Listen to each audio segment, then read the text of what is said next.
The clock on the wall showed 6:30 p.m. when Robert Chen finished restocking the bread aisle. His small grocery store had been quiet all afternoon, which wasn't unusual for a Tuesday. Chen's corner market wasn't fancy. No shiny floors or automatic doors. Just a neighborhood shop where people came to grab milk, eggs, and whatever they forgot at the big supermarket down the road. Robert had owned this place for 15 years now. Every creak in the floorboards, every flickering light in aisle 3, every stubborn shopping cart with the wobbly wheel. He knew them all like old friends. His father used to say that running a small store wasn't about making millions. It was about being part of the neighborhood, knowing your customers, remembering that Mrs. Johnson likes her bread fresh and Mr. Davis always forgets to buy coffee until he's completely out. As Robert wiped down the checkout counter, he noticed a young woman standing near the canned goods section. She looked tired, the kind of tired that sleep doesn't fix. Her jacket was too thin for October weather, and the zipper was broken. 2 small kids stood close to her legs, a little boy who couldn't have been older than 6 and a girl who looked about 4. Both children wore sneakers that had seen better days. Robert watched as the woman picked up a can of soup, looked at the price tag, then put it back. She did this over and over. Pick up an item, check the price, put it back. Her hands were shaking slightly. The little boy tugged at her sleeve and whispered something. She shook her head and gently moved him toward the bread section. After nearly 20 minutes of walking up and down the aisles, the woman finally made her way to the register. In her basket were just 3 things: a loaf of white bread, a jar of peanut butter, and the cheapest box of cereal Robert sold. The kind with no brand name, just a plain white box with black letters. Her kids looked hungry.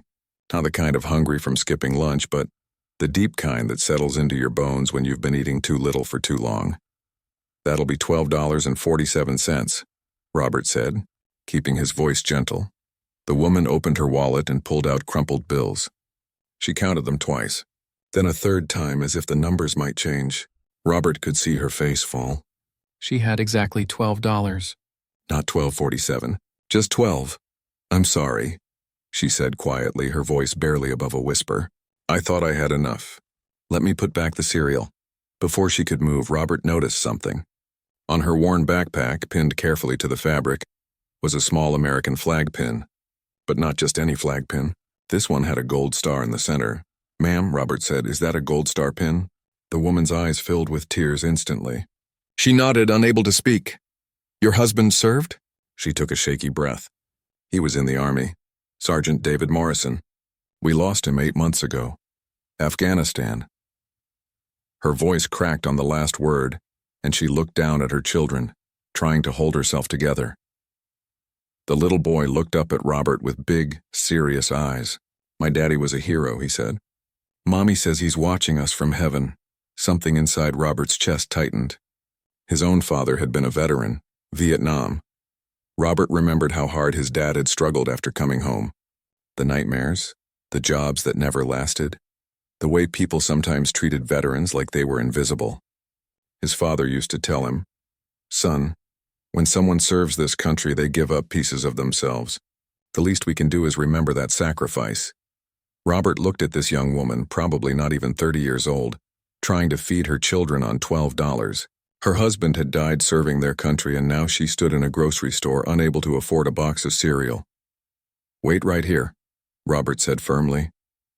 The woman looked confused. Sir, I'll just put back the... Please. Just wait one moment.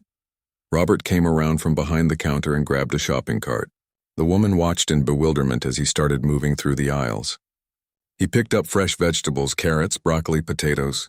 He added a gallon of milk, a dozen eggs, chicken breasts, ground beef, boxes of pasta, jars of sauce, cans of soup.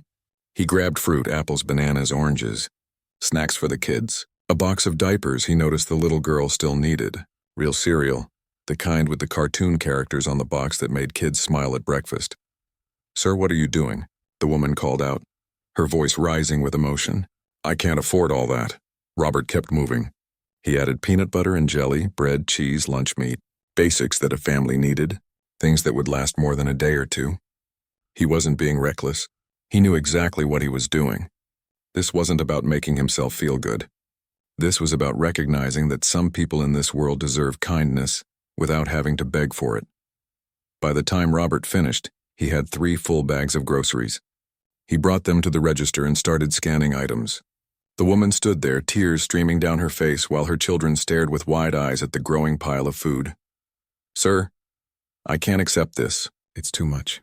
Your husband gave his life for this country," Robert interrupted gently but firmly. "He made the ultimate sacrifice. You think I'm going to let his children go hungry? You think I'm going to let his wife struggle when I can do something about it?" He shook his head. "This is the absolute least I can do. Please, let me do this." The woman covered her mouth with her hand, sobbing now. "I don't know what to say. Thank you doesn't feel like enough." "Thank you is plenty," Robert said, carefully bagging everything. "And you don't need to thank me. Your family already paid a price that most of us will never understand." The little boy suddenly ran forward and hugged Robert's leg. "Thank you for helping my mommy," he said, his small voice muffled against Robert's jeans. Robert felt his own eyes getting wet. He knelt down to the boy's level. "You take care of your mom and your sister, okay? Your daddy would be very proud of what a strong young man you're becoming." The boy nodded seriously as if Robert had given him an important mission.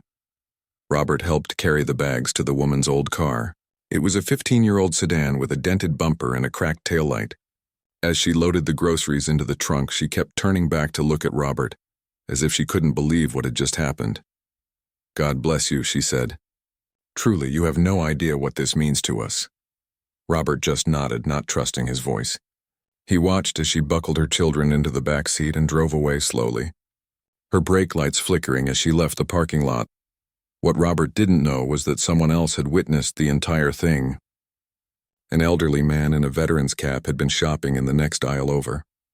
He'd seen everything, and as Robert walked back into his store, already thinking about tomorrow's inventory delivery, the old veteran pulled out his phone and reviewed the video he'd just recorded. He looked at the footage of Robert filling those grocery bags, of the grateful mother crying, of the small children finally smiling. The old man nodded to himself and opened his social media app. This was a story that needed to be shared. People needed to know that good people still existed in this world. He typed out a caption and hit post, not realizing that he'd just set in motion a chain of events that would change everything. Robert's alarm went off at 4:30 a.m., just like every other morning. He rolled out of bed, made his coffee, and headed to the store by 5 hour. The streets were still dark and empty. This was his favorite time of day. Quiet, peaceful, just him and his thoughts as he prepared the store for another day of business. But as he turned onto his street, Robert's foot hit the brake so hard his coffee spilled onto his lap. He barely noticed the hot liquid soaking through his jeans. His eyes were locked on what sat in front of his store. 3 massive military trucks were parked right in front of Chen's Corner Market. The kind of heavy-duty transport vehicles you see in convoy formations on the highway. They completely blocked his entrance. Robert's heart started pounding. Had he done something wrong? Was there some law about giving away groceries? His mind raced through possibilities, none of them good. He parked quickly in the side lot and practically ran toward his store. But what he saw made him stop in his tracks. There had to be at least 20 people in military uniforms standing in organized lines on the sidewalk. Some wore active-duty uniforms. Others had on veteran caps and service jackets with patches from different wars and deployments. A tall man with colonel's insignia on his uniform stepped forward. His presence commanded respect without him having to say a word. "Are you Robert Chen, the owner of this store?" Robert's mouth was dry. "Yes, sir. That's me. Is everything okay? Did I do something?" The colonel extended his hand with a warm smile. "Colonel James Patterson. Sir, we're here to thank you." "Thank me?" Robert shook the colonel's hand, completely confused. "I don't understand." Colonel Patterson pulled out his phone and turned the screen toward Robert. "This video was posted last night around 8 p.m. As of this morning, it has over 5 million views." Robert stared at the screen. It showed him, in his store, filling the grocery cart for the veteran's widow and her children. The whole thing had been recorded, every moment. The woman crying, the little boy hugging his leg, him carrying the bags to her car. The video quality was shaky but clear enough to see everything. "I didn't know anyone was filming," Robert said quietly, feeling exposed. He never did that for attention. "We know you didn't," Colonel Patterson said. "That's exactly why this video resonated with so many people. This wasn't staged. You weren't performing for cameras. You just helped a Gold Star family because it was the right thing to do. He gestured to the service members behind him. These men and women drove here from Fort Campbell in Kentucky. That's a 3-hour drive. They came because they wanted to shop at a store owned by a man who honors military families. Robert looked at the soldiers. Some were young, barely out of their teens. Others had gray hair and weathered faces that told stories of multiple deployments. They were all looking at him with something he couldn't quite name. Respect, maybe. Gratitude. Sir, a young soldier spoke up, maybe 22 years old. My mom raised me and my sister alone after my dad died in Iraq. I was 7. I remember what it was like. Going to bed hungry sometimes. Watching my mom cry when she thought we were asleep. What you did for that family, you have no idea how much that means. Robert felt his throat tighten. I just gave them some groceries. That's all. No, sir, an older veteran said, stepping forward. You gave them dignity. You didn't make her beg. You didn't make her fill out forms or prove she was deserving. You just saw a family that needed help and you helped them. That's rare these days. Colonel Patterson nodded toward the store. Now, if you don't mind, we'd like to do some shopping. The next 2 hours were completely surreal. Robert unlocked his store and the service members filed in, respectful and organized. They weren't just buying a few items. They were filling carts, buying everything. Cases of water, bulk items, fresh produce, meat, dairy products. Some were buying for themselves, but Robert overheard conversations. Many were buying extra to donate. One woman was shipping care packages to troops overseas. Another was stocking up for a local veteran shelter. Robert's small store, which usually did maybe 30 transactions in a morning, processed over 100 sales. His shelves started to look bare. The register kept ringing. He had to call his part-time employee to come in early just to help bag everything. Then the news van showed up. 3 local stations followed by a national network. Reporters with cameras and microphones crowded around the entrance. Robert wanted to hide in his back office, but Colonel Patterson encouraged him to speak with them. Mr. Chen, how does it feel to be called a hero this morning? A reporter asked, shoving a microphone in his face. I'm not a hero, Robert said, uncomfortable with the word. The real heroes are the men and women who serve. I just run a grocery store. But you gave away hundreds of dollars in groceries to a struggling military family. Another reporter pressed. I did what anyone should do, Robert insisted. Her husband died serving our country. She was trying to feed her kids on $12. What kind of person would I be if I didn't help? By noon, Robert's store had made more money than he typically did in 2 weeks. But something else was happening. His phone kept ringing. The first call came from a food distributor 3 counties over. Mr. Chen, this is Bill Watson from Watson Food Distribution. We saw what you did. We want to help. We're donating $50,000 worth of inventory to your store. No charge. You use it however you see fit. Robert almost dropped the phone.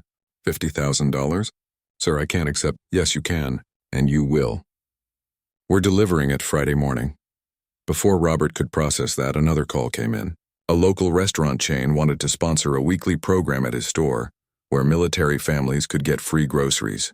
Then a construction company called, offering to renovate his aging store for free. Then a marketing firm. Then a retired general who'd seen the video and wanted to send a personal donation. Robert sat down on the step stool in his back office, overwhelmed. His store was nearly empty of products, his phone wouldn't stop ringing, and people kept treating him like he'd done something extraordinary when he'd just helped one family. Around 3 p.m., the door chimed. Robert looked up and felt his stomach drop. It was her, the woman from yesterday, the Gold Star widow. She stood in the doorway looking uncertain, her kids holding her hands. I'm sorry to bother you, she said softly. I saw the news. I didn't know there were cameras. I never wanted to cause all this attention for you. Robert stood up quickly. Please don't apologize. You didn't cause anything. Come in. She walked into the nearly empty store, looking around at the bare shelves. Did all this really happen because of what you did for us? It happened because people care, Robert said. They care about families like yours who've sacrificed so much. The woman started crying again, and this time Robert understood that these were different tears. Not tears of desperation or hunger. These were tears of being seen, of being valued, of realizing that her family's sacrifice hadn't been forgotten. My husband always believed that Americans looked out for each other, she said, wiping her eyes. He used to say that was what made this country special. But after he died, I started to doubt that. I felt invisible, like nobody cared that he died or that we were struggling. She looked directly at Robert. You made me believe again. You reminded me that good people still exist. Her little boy tugged at Robert's sleeve. Mr. Chen, are you famous now? Robert laughed, kneeling down to the boy's level. No, buddy. I'm just a guy who runs a store. The people on TV said you're a hero, the little girl chimed in. Your daddy was the hero, Robert said gently. I'm just someone who's grateful for what he did. That evening, after everyone had left and Robert finally locked the doors, he sat alone in his quiet store.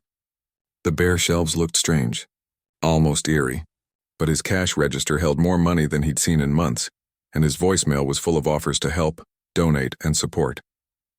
An elderly man knocked on the glass door. Robert recognized him as one of his regular customers. He unlocked the door. Wanted you to know, the old veteran said. I'm the one who took that video. Name's Thomas Wheeler. Served in Korea. I hope you're not upset with me. Robert shook his head. Why would I be upset? Because I put you in the spotlight without asking. But I saw what you did and I thought the world needed to see it too. We hear so much bad news every day. People needed to know that kindness still exists. Robert extended his hand. Thank you, Thomas. I think maybe something good can come from all this. Thomas shook his hand firmly. Something good already has, son. You just wait and see. As Robert drove home that night, exhausted and emotionally drained, he had no idea that Thomas was right. This was just the beginning. By morning, a GoFundMe page would have raised over $100,000. By the end of the week, his life would change in ways he couldn't imagine. But in that moment, driving through the dark streets, Robert just felt grateful. Grateful that he'd been able to help one family. Everything else was just noise. Robert woke up to 247 missed calls on his phone. He stared at the screen thinking it had to be some kind of mistake. But as he scrolled through, he recognized some of the numbers. His supplier, his landlord, his sister in California, news stations, numbers he didn't recognize at all, and text messages, hundreds of them. He made coffee with shaking hands and turned on the local news while he tried to figure out what was happening. The moment the TV came on, he saw his own face staring back at him. The headline read, Local Grocers Act of Kindness Sparks National Movement. The news anchor was speaking. The story of Robert Chen, the Cleveland grocery store owner who gave free groceries to a struggling Gold Star family, has captured hearts across America. But the story doesn't end there. Overnight, a GoFundMe page created by retired veteran Thomas Wheeler has raised over $180,000. Donations are still pouring in from all 50 states. Robert sat down hard on his couch. $180,000? For what? For helping one family? This was insane. His phone rang again. This time he answered. It was Thomas Wheeler, the elderly veteran who'd recorded the original video. Robert, I hope you're not angry with me, Thomas said, without any greeting. I started that GoFundMe page last night. I know I should have asked you first, but I just felt like people needed a way to support what you're doing. Thomas, that's almost $200,000, Robert said, his voice barely working. What am I supposed to do with that kind of money? Whatever you think is right, Thomas said simply. But if you want my opinion, use it to help more families like the Morrisons. There are hundreds of military families in this area, struggling just like they were. You could make a real difference. After they hung up, Robert sat in silence for a long time. He thought about his father, the Vietnam vet who'd struggled to find work after coming home. He thought about the young widow with her 2 hungry children. He thought about all the soldiers who'd come to his store yesterday, telling him stories about their own families. An idea started forming in his mind. By the time Robert got to his store that morning, there were already people waiting. Not customers, reporters, at least a dozen of them with cameras and microphones. He tried to slip in through the back door, but they spotted him. Mr. Chen, what will you do with the GoFundMe money? Mr. Chen, are you planning to expand your charity work? Mr. Chen, have you spoken with the Morrison family today? Robert held up his hands. I appreciate all the interest, but I'm just trying to run my store. Please, I need to work. He managed to get inside and lock the door behind him. The store was still half empty from yesterday's rush. The delivery truck from his regular supplier was coming this afternoon, but it wouldn't be enough to fully restock. He sat at his desk in the tiny back office and pulled up the GoFundMe page on his computer. The number kept going up. $185,000. $187,000. $190,000. Every few minutes, more donations appeared. $5 from a college student in Texas, $1,000 from a veteran in Maine, $20 from a retired teacher in Florida. The comments brought tears to his eyes. My son served in Afghanistan. Thank you for honoring our military families. This is what America should be about.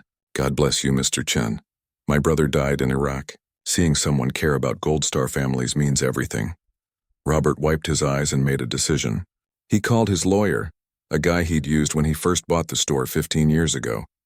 Frank, I need to set up a nonprofit organization. Can you help me with that? By the end of the week, Robert had established the Sergeant David Morrison Veterans Family Fund. He partnered with local VA offices and veteran service organizations to identify military families who were struggling financially. The fund would provide grocery assistance, but Robert wanted to do it differently. No application forms, he told Thomas Wheeler, who'd volunteered to help run the program. No making people prove they're worthy. If a veteran or military family needs help, we help them. Period. Thomas nodded approvingly. Your dad would be proud of you. Robert decided to dedicate every Saturday to the program. Military families could come to his store and shop for free, choosing what they needed with dignity. Not food boxes, not handouts. Real shopping where they picked out what their families would actually eat. The first Saturday came 2 weeks after the original video went viral. Robert arrived at 6 a.m. to prepare. The food distributor had made good on their promise, delivering $50,000 worth of inventory. His shelves were fully stocked for the first time in years. Fresh produce, quality meats, name brand cereals, everything a family could need. By 8 a.m. when he unlocked the doors, there was a line stretching down the block. Robert felt his throat tighten. There were so many of them. Young mothers with babies, elderly veterans who'd served in Vietnam and Korea, middle-aged men and women who'd done tours in Iraq and Afghanistan. All of them waiting quietly, respectfully. The first person through the door was the Morrison family. The young widow had dressed her kids in their best clothes. The little boy wore a button-up shirt that was slightly too small, and the little girl had a bow in her hair. You came, Robert said warmly. We wanted to help, Mrs. Morrison said. If that's okay. I know I'm not working yet, but I thought maybe I could help bag groceries or organize things. Robert felt something shift in his chest. Here was a woman who'd received help, and her first instinct was to give back. I'd appreciate that more than you know. Mrs. Morrison worked alongside Robert all day, greeting families, helping elderly veterans reach items on high shelves, entertaining children while their parents shopped. She had a natural warmth that put people at ease.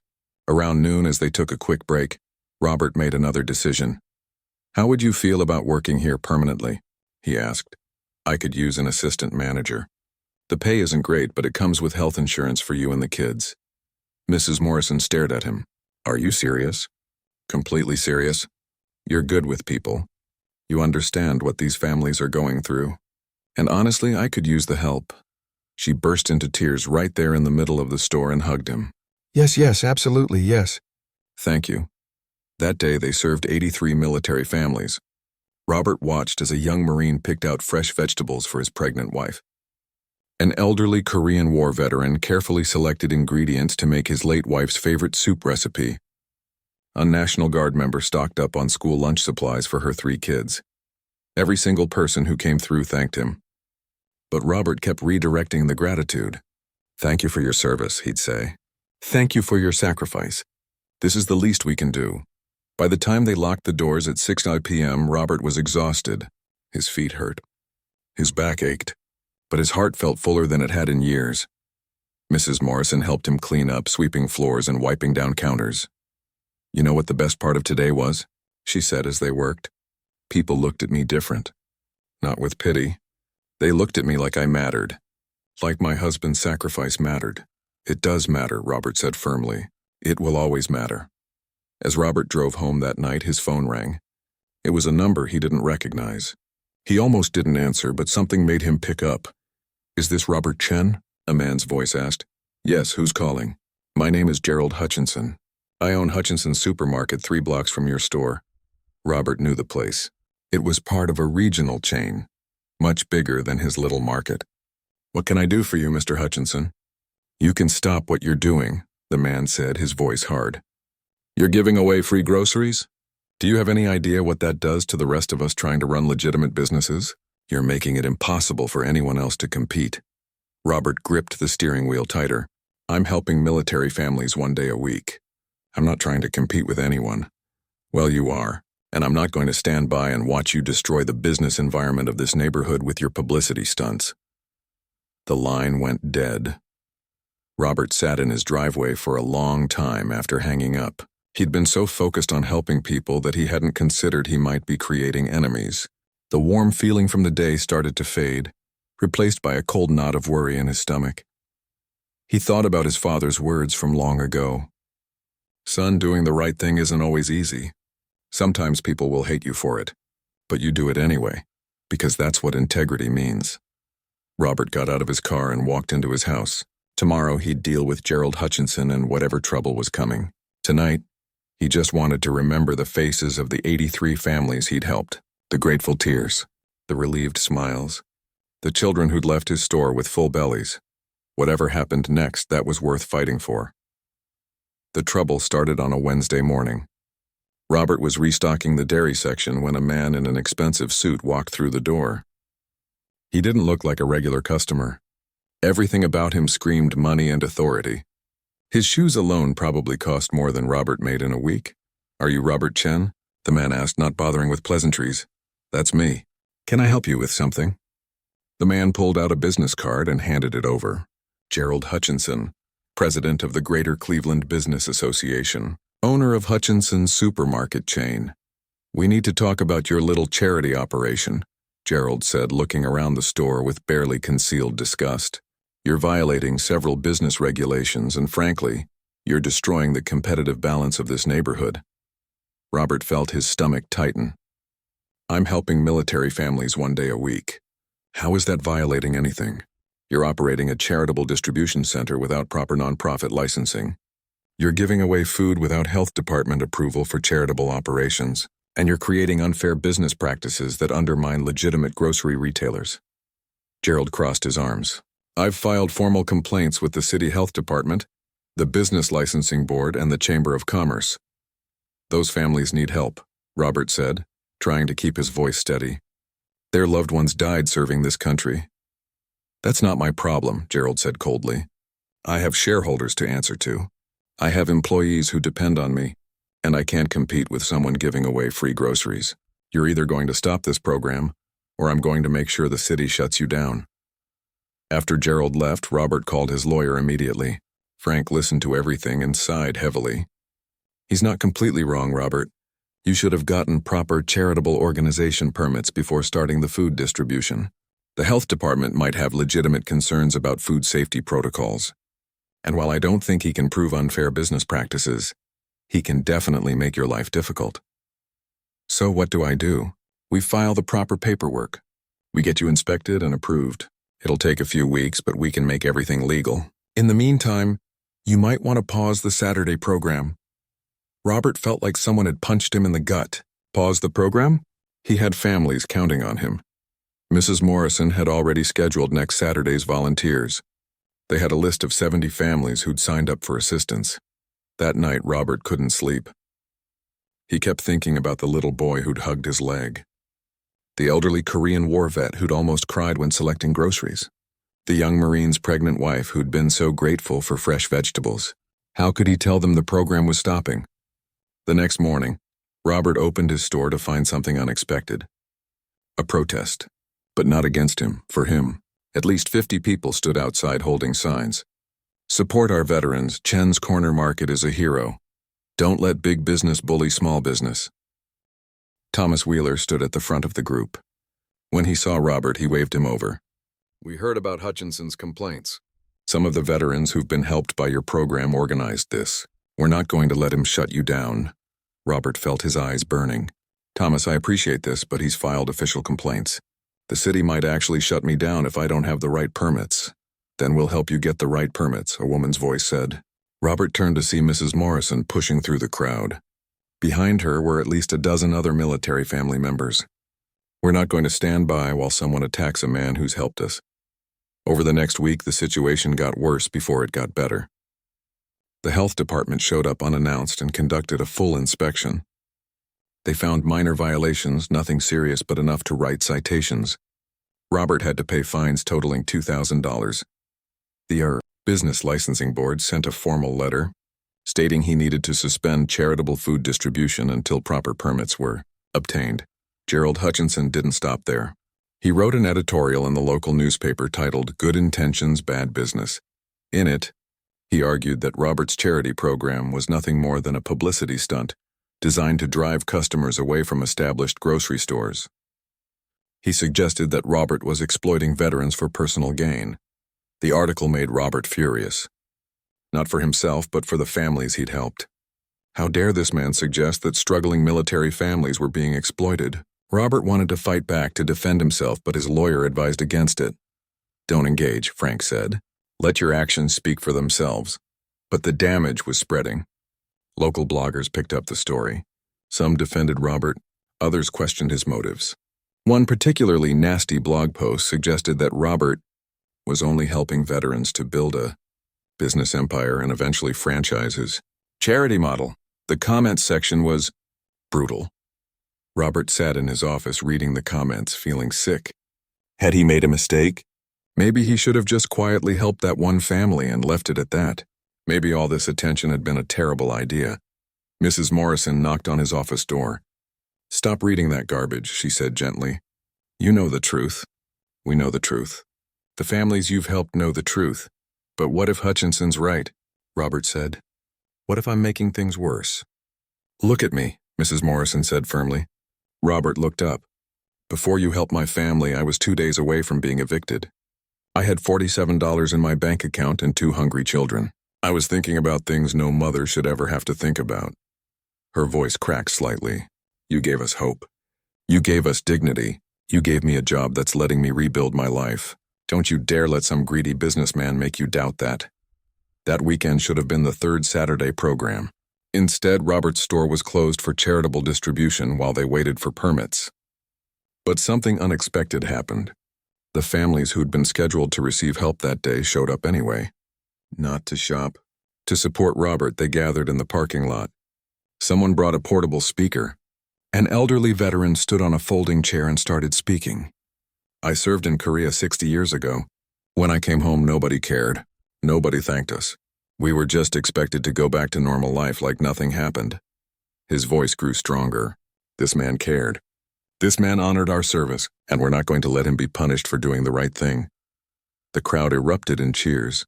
Local news cameras, which had been covering the controversy all week, captured everything. One by one, veterans and military family members stepped forward to share their stories. How Robert had helped them. How the program had changed their lives. How they'd finally felt valued and appreciated. A young widow with a baby spoke through tears. "My husband died 8 months ago in Syria. Nobody from his unit ever contacted me. The military benefits took forever to process. I felt completely alone." She looked at Robert. "You were the first person who made me feel like my husband's sacrifice mattered. Like our family mattered." The demonstration made the evening news. Not just local news, but national coverage. The narrative started to shift. Headlines changed from "store owner under investigation" to "community rallies around veteran advocate." Social media exploded with support for Robert. Then something unexpected happened. A state senator who'd seen the coverage called Robert directly. "Mr. Chen, I'm Senator Patricia Williams. I'm a Navy veteran myself, and I've been following your story. I want to help fast-track your permits and look into whether Hutchinson's complaints have any merit." Within 3 days, Senator Williams had personally intervened. The health department approved Robert's charitable food operation. The Business Licensing Board expedited his nonprofit permits, and a formal investigation was launched into whether Gerald Hutchinson had filed frivolous complaints to harm a competitor. The investigation revealed something interesting. Hutchinson's supermarket had been losing business for months, long before Robert's program started. His complaints weren't really about unfair competition. They were about a struggling businessman looking for someone to blame. When the local newspaper published these findings, public opinion turned completely against Hutchinson. People started boycotting his stores. His business partners distanced themselves. Within 2 weeks, Hutchinson issued a public apology and quietly withdrew all his complaints. But the real victory came on the fourth Saturday, when Robert's program finally resumed. Over 300 people showed up, not just to receive help, but to volunteer, to donate, to participate. The parking lot couldn't hold everyone. They spilled out onto the sidewalk into the street. Robert stood at the entrance of his store, watching families laugh and shop and help each other. Mrs. Morrison stood beside him, her children playing nearby with other military kids. "You did this," she said softly. "You created something bigger than just a grocery program. You created a community." Robert shook his head. "We did this. All of us together." That evening, as Robert locked up his store, Thomas Wheeler approached him one last time. "You know what the best part of all this is?" the old veteran asked. "That businessman tried to tear you down, and instead you got stronger. He tried to stop you from helping people, and instead more people got helped. That's how you know you're doing something right." Robert drove home that night feeling something he hadn't felt in weeks. Peace. Not because the fight was over. There would always be challenges. But because he'd learned something important. When you're doing the right thing for the right reasons, people will stand with you, and no amount of opposition can stop that. 6 months had passed since that October evening when Robert first helped the Morrison family. It was now late April, and the morning air smelled like fresh rain and new beginnings. Robert pulled into the parking lot of what used to be just Chen's Corner Market. Now it was something much bigger. The vacant building next door, which had been empty for 3 years, was no longer vacant. Construction crews had spent the last 2 months renovating it, and today was opening day. Half of the new space would still be grocery store, expanding Robert's inventory and allowing him to serve more customers. But the other half was something entirely different. Robert stood outside looking at the new sign above the entrance. The Sergeant David Morrison Veterans Community Center. His throat got tight just reading it. Mrs. Morrison stood beside him holding her son's hand. Her daughter sat on her hip, wearing a little dress with flowers on it. "He would have loved this," Mrs. Morrison said quietly, staring at her late husband's name on the sign. "He always wanted to do more for other veterans. He used to talk about opening a place where vets could just come and be understood, where they didn't have to explain their experiences to people who'd never served." Robert nodded. "Then let's make sure we do it right." The community center wasn't just about food anymore.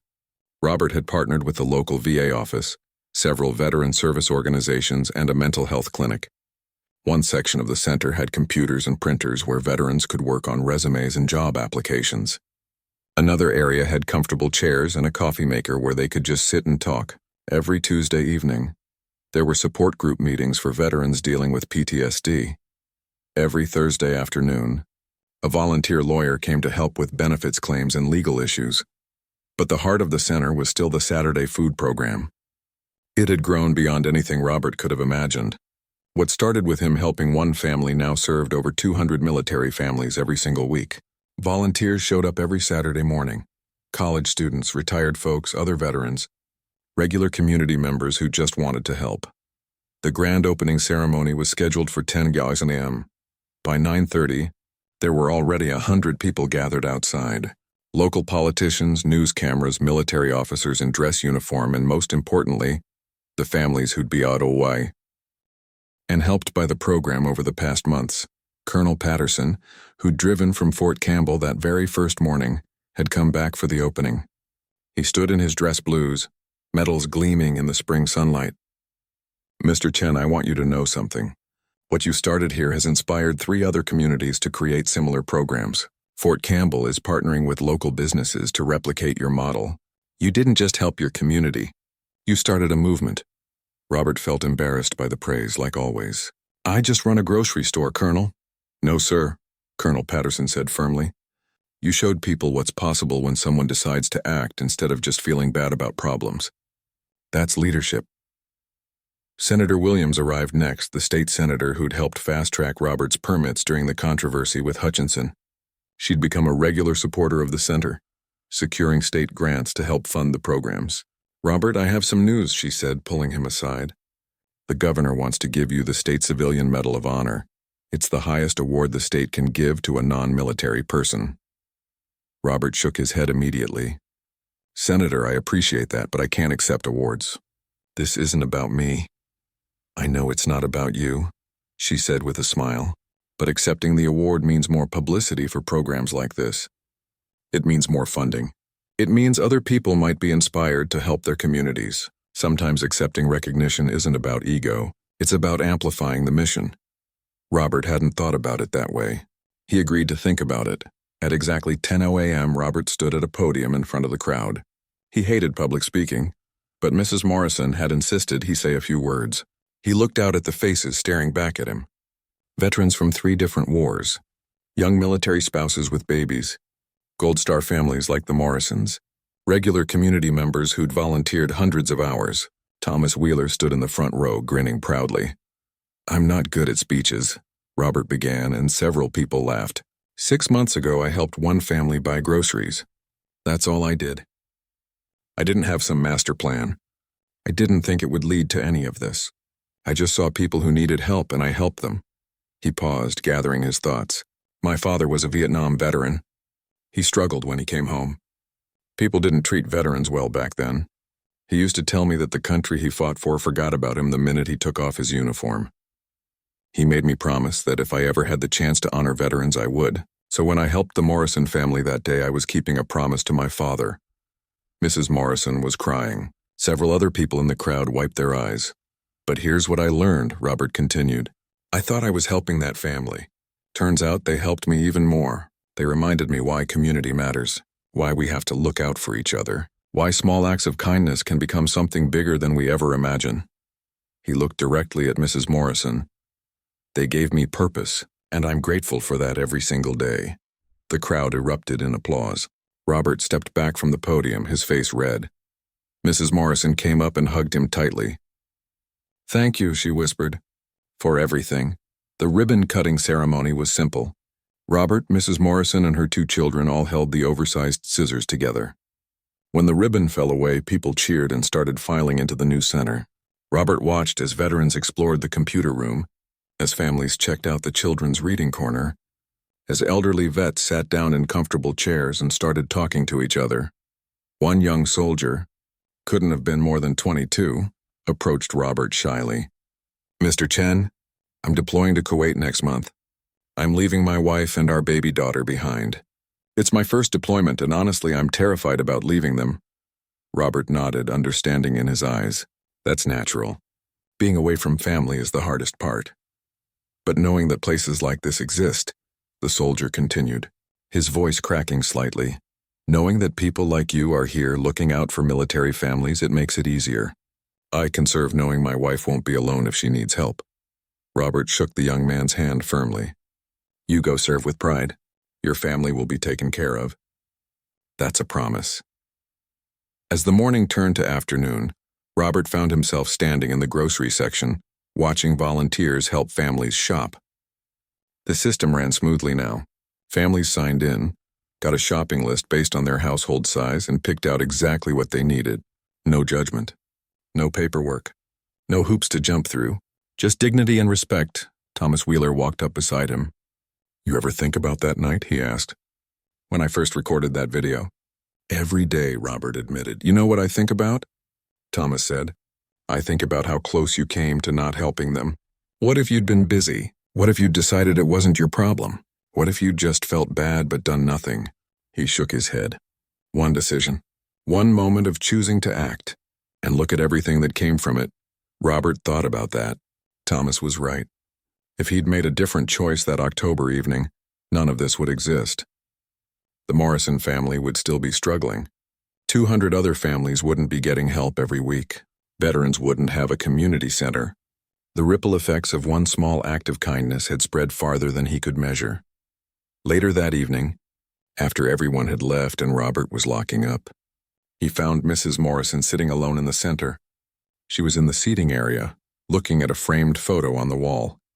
It was her husband in his uniform, smiling at the camera. You okay? Robert asked gently. She nodded, wiping her eyes. I'm better than okay. I got a full-time job offer today. The VA wants to hire me as a family support coordinator. Good pay, full benefits helping other families like mine. She laughed through her tears. 6 months ago, I couldn't afford cereal. Now I'm rebuilding my entire life. You did that yourself, Robert said. I just opened a door. You walked through it. We walked through it together, she corrected him. You, me, Thomas, all the volunteers, everyone who donated and supported this place. That's what makes it special. It's not one person's charity. It's a whole community coming together. Robert locked the doors and walked to his car. The parking lot was empty now, quiet under the streetlights. He sat in his car for a moment before starting the engine, thinking about everything that had happened. The viral video, the military trucks, the controversy with Hutchinson, the opening of the center, all of it traced back to one simple decision: to help someone in need. His phone buzzed with a text from his sister. Saw the news coverage of the opening. Dad would be so proud of you. Robert smiled. Yeah, his father would be proud. Not because of the recognition or the awards or the news coverage, but because Robert had kept his promise. He'd honored veterans. He'd served his community. He'd done the right thing even when it was hard. As Robert drove home through the quiet streets, he thought about the young soldier deploying to Kuwait, the families who'd shopped today, the veterans who'd found community in the center. He thought about Mrs. Morrison and her children, thriving now instead of just surviving. And he realized something important. Heroes don't always wear uniforms. Sometimes they're just ordinary people who decide that someone else's struggle matters. Sometimes they're grocery store owners who refuse to look away when they see a family in need. Sometimes changing the world starts with something as simple as filling a shopping cart with groceries and refusing to accept payment. Everything else, all the amazing things that follow, they're just the universe's way of rewarding kindness with more kindness. Robert pulled into his driveway and sat in the darkness for a moment, grateful for everything. Grateful for that October evening. Grateful for the Morrison family. Grateful for every person who'd supported the mission. And grateful that one small act of compassion had become a legacy that would continue long after he was gone.